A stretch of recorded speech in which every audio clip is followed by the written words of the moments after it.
Piano-Play-It.com. Hi, welcome back to another free piano lesson by Piano-Play-It.com. This is David here, and today we're going to focus on beginner piano exercises.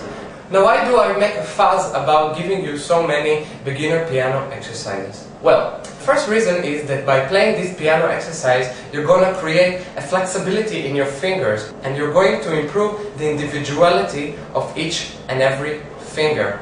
Another impact of this piano exercise is that by playing these exercises, you can create a much more wide range of your wrist, and the wrist is the key to playing smoothly or playing relaxed on the piano. Another advantage of this piano exercise is that you're going to learn the geography of the piano better. What do I mean? You're going to find your way better by playing different scales and moving and switching from one to the other. I'm going to show you later how it gets done. We're going to work with a metronome while playing these piano exercises, so we're going to tune our rhythmical sense. If some of you tend to play sometimes slower and sometimes faster, by playing with the metronome, we're going to make sure that we are accurate while playing these rhythmical exercises. I call these exercises ED exercises, and by that I mean they are actually everyday exercises. So I suggest you play one exercise for a week, for example, or for a few days, for 5 minutes a day. Why? By playing that consistently, you're going to work in a process of improving your motorical abilities. Another advantage of starting to play these everyday exercises is that you put yourself in a state of mind of practicing. So what you do then is focusing on the now.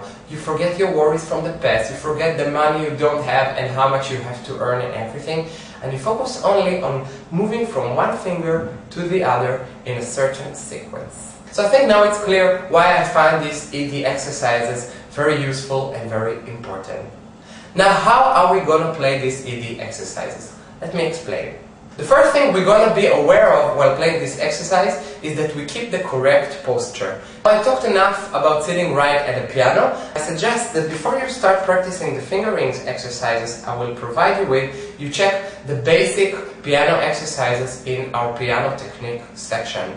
So, for example, how to fall to the piano key, and how to play legato, staccato, staccatissimo, and I will add extra exercises in here. Now, when playing this exercise, we'll focus on playing legato, so playing smoothly, and if you want to read or to learn more about playing legato, you can visit our musical phrasing page, where I talked enough about playing legato, staccato, staccatissimo, and legatissimo.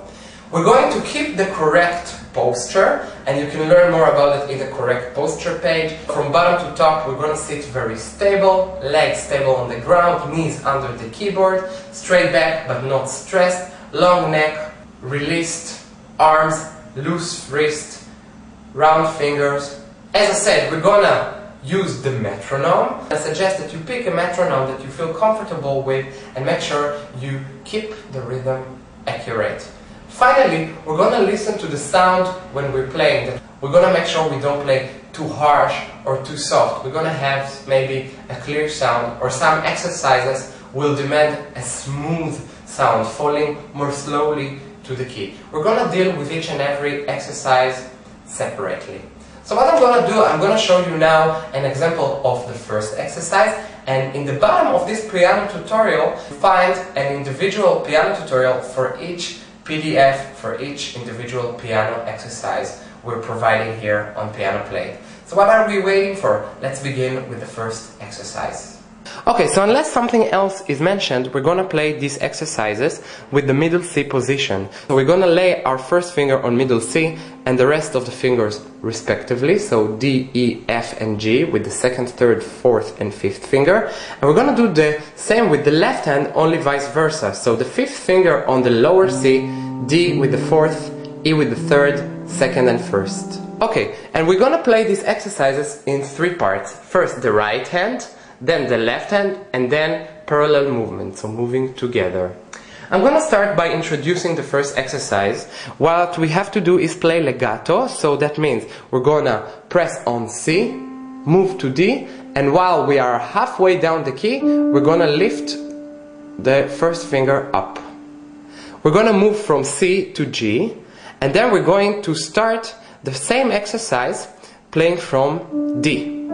So if we play C, D, E, F, G, and what we're gonna do then is move to D. So I make my hand close together, and then I go to D, E, F, G, A, then I move to E, and pay attention that I don't leave my pink before I really press on the thumb. It doesn't go about moving from C to G, but also moving from G to D, and on and on. We're gonna move up all the way in the range of an octave. So from middle C, we're gonna move on until we reach the upper C. And there I am. Now what I have to do is reverse the exercise. So now I'm gonna move from the fifth finger to the thumb instead of going from the thumb to the fifth. So when I go down, I play fifth, fourth, 3, 2, 1. Then I move to the fifth and I go back. I make my hand close together. I move one key down from F to E, from E to D, all the way down. I'm moving a bit faster, but don't play fast until you reach middle C again. So an important element in playing these exercises is playing slowly, thinking, breathing. Make sure you sit correctly. Make sure you play the right notes. How am I playing? Am I playing too loud? Am I playing too soft? You're the listener of your music, so make sure you play nicely, otherwise you're gonna be sick of the music you're creating. Okay, so I'm quitting this piano lesson in here because I'd like you to click on the link on the right or below in order to watch the full piano lesson in my website, Piano-Play-It.com, with lots of piano exercises for beginners. So for each and every piano lesson you find a video file, you'll find a PDF and a media file. So there's no way you're not going to understand this piano exercise lesson. So I'll see you in the full piano lesson in my website, Piano-Play-It.com. Don't forget to click on the link. Bye guys. Piano Play.